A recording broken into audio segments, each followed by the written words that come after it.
Hey, I'm going to show you two ways of curving the text in Affinity. Method number one is to prepare some kind of path for the text to follow. So we could just use a pencil for that. Be sure in the vector mode,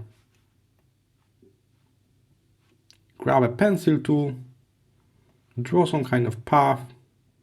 Here it is. And next select a text tool and hover your mouse on that path. You will see how the icon change. Click on it and now you can type on that path. And here it is. I can make the text larger just by using basic text tools at the top. Larger size or different font. We can change alignment and even limit the text area using those red and green toggles. The cool part is we can actually still use the node tool to modify this path and the text will adjust. So that's what we call text on the path.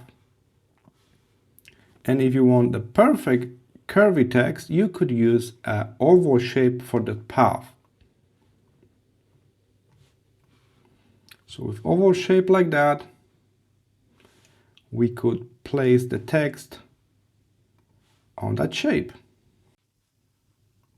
And here it is. So that's method number one, placing text on a path or a shape.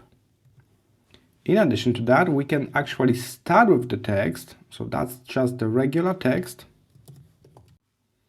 and then apply the warp effect on the text. Be sure the text is selected, head to vector menu at the top, new warp group, and we can use some kind of pre-made warps like horizontal arc.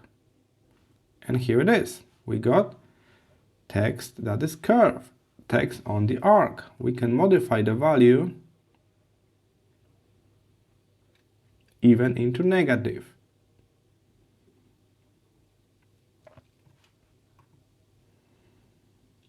There are also other ways of warping the text, so you can experiment with different methods.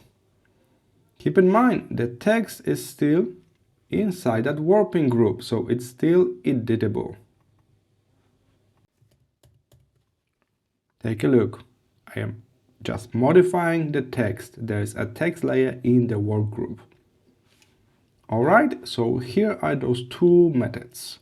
You can warp the text layer or you can place the text on the vector path. I hope this was helpful.